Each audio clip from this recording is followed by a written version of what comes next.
Alright, so nagbabalik tayo sa ating violin tips and tricks. And for today's video, let's talk about sight reading. No? Ano ba yung importance ng sight reading? Especially as a violinist and if you really want to master the craft of playing the instrument. No? Kasi napaka-importanting skill na mabilis tayo magbasa ng notes and actually translate those reading skills into your playing. And so, yan yung pag-usapan natin on today's video. Okay, so, sight reading, ano nga ba yun? No? It's something like what you read, you can directly translate to your playing. Yun lang naman yun, di ba? So, kapag mabilis ka mag-sight read, mas madali kang makapag-aral ng mga pieces, no? Mas madali kang makakatugtog. No? So, it's really an important skill to learn, especially kung nagsisimula ka pa lang, no?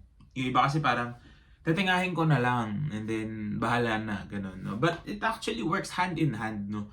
When it comes to playing. No? Sight reading and good ears really comes into play.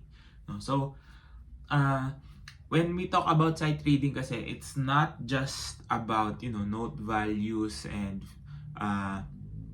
the names of the notes, no? Actually, hindi nga importante yun eh. It's always about translating what's written on paper into your playing. So, yun yung napaka-importante doon. So, it's more of just basic pattern recognition, no? So, akala kasi yung iba, kailangan alamin mo yung chords and all, no? Sa violin kasi, it's fairly simple. Kung ano yung nakikita mo, gagawin mo lang siya. I-apply mo lang, no? You just have to have a good understanding of pitch, of course, rhythm, and, tempo. So, yun yung mga basic things na kailangan covered mo. So, dapat maayos yung, yung tempo mo kasi kailangan may beat ka within you, no? So, madali kang mag-adjust, no?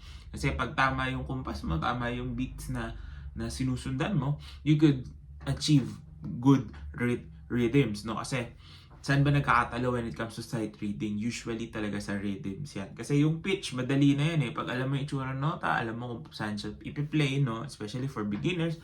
Pero ang mahirap talaga yung rhythms na gagawin. So, what I personally do when I'm sight reading is, yun nga, kailangan talaga steady yung tempo mo. So, maganda na meron kang inner metronome. So, kailangan talaga, pag nagpa-practice ka, no? Especially if you're not sight reading, no? Hindi ka on the spot na ginagawa yan. Sa practice mo pa lang, on your pieces, on your scales, on your etudes, gumagamit tayo ng metronome. So that we're familiar and we actually have it in ourselves na maayos yung ating tempo, no?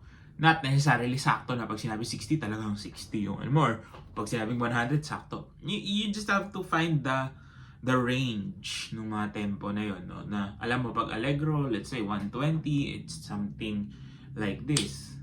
So something like that, no? Alam mo kung paano mo siya paglalaruan, no? And then once settle na yung beats, doon papasok yung rhythms no?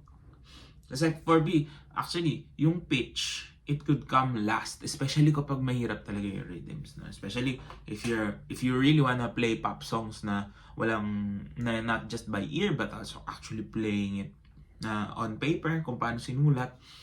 So medyo magulo kasi usually pag pop songs, ano ba ang mas mahalaga? 'Di ba? Ang mas mahalaga sa kanila is the way that it is pronounced, which is sometimes syncopated yung mga rhythms or offbeat lahat ng pasok.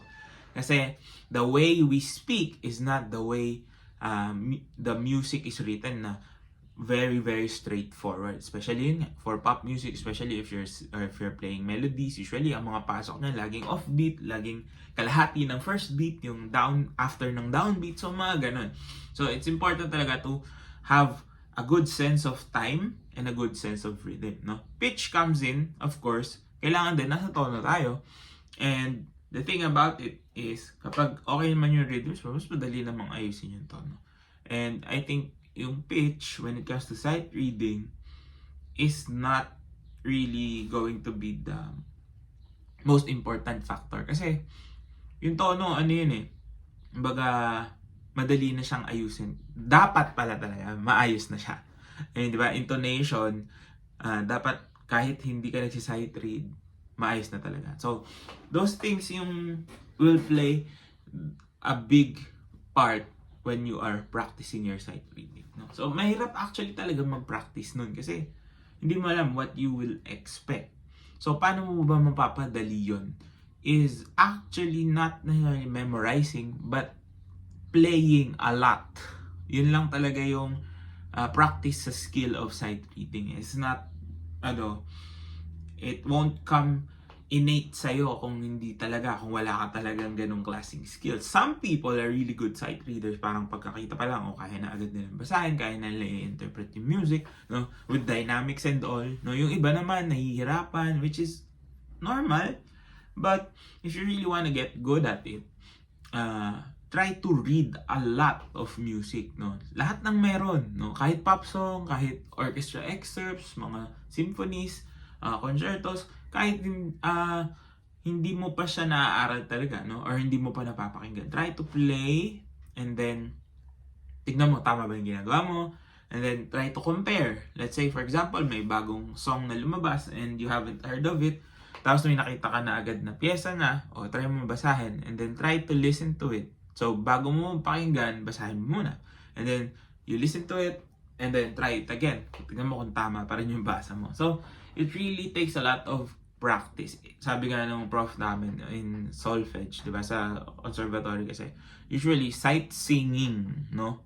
Kasi, your brain, if you can translate the notes into singing, mas madali mo siya matatranslate into your playing. So, singing the notes is actually a good practice as well. So, it's a skill. It's sight reading is not talent lang na basta ganun. You have to develop it. In a sense, kailangan mo siyang pagpraktisan. So, paano ka magpa-practice? Of course, hindi mo pwedeng tugtugin yung mga piyesang alam mo na. Because you already know these things. But it could help kasi rhythmic patterns are the same, no? Parang sabi nga nung mga friends ko or mga colleagues namin, parang we had this conversation about yung first variation, let's say, ng Twinkle Twinkle Little Stars sa Suzuki Book 1, diba? And then comparing that rhythm sa double back na violin concerto, diba? Yung first bar nun is ta-ta-ta-ta-ta-ta din yung rhythm, which is the same. So, isipin mo, galing ka sa pinakaunang pyesa doon sa isang a series of books. And then you go to, I think it's half of the set, nandun pa rin siya. So, that's the thing about rhythms. Hindi naman, sabihin na natin maraming klaseng rhythms. There are a lot of rhythms that could happen. But, within different pieces, lalabas at lalabas yun. So you just have to recognize those patterns na kapag lumabas yung patterns na yun, at least tugtog mo siya in one piece. Kapag nag-sight read ka ng ibang pyesa, nakita mo same pattern, alam mo na yun paano siya gawin. Alam na yung magbabago doon. Siyempre, intonation, magbabago na yung tono, magbabago na yung set of notes, but the rhythms would stay the same. So alam mo kung paano siya i-execute. No? So sight reading is more about execution rather than just knowing it here. No? Mahirap kasi na itatranslate mo pa from your head to your body. Parang it should happen real time, mabilis talaga yung reaction time mo. So, it's a matter of familiarizing yourself on how things work and then applying it to whatever you're trying to do. So, ganun lang talaga yung practice niya. Kailangan lang maging well-versed ka when it comes to rhythms, when it comes to different types of passages, no, intonation, paintindihan mo yung intervals na lumalabas. So, yung mga ganong klaseng things, you can work on those on your own, no? So, kung gusto mo mapabilis yung sight reading mo, you just need a lot of pieces. Read through a lot of these pieces, kahit ano pa yan, no? Minsan kahit hindi pyesa pang violin, let's say piano score, try to read yung G clef na ganon if you are a beginner. So, makikita mo doon, maiintindihan mo na, ganito pala yun. So, when you see it again, you know exactly how to execute. And once you understand the execution that you need to do, mapapadali na yung buhay mo. So, sana nakatulong tong video na to. If it did, please do drop a like, comment down more content you'd like to see, and of course, subscribe to my YouTube channel. Follow me on all my socials, all the links you need. Again, down in the description box below. This is Ryan Monakil for Violin Tips and Tricks, and I'll see you on the next video.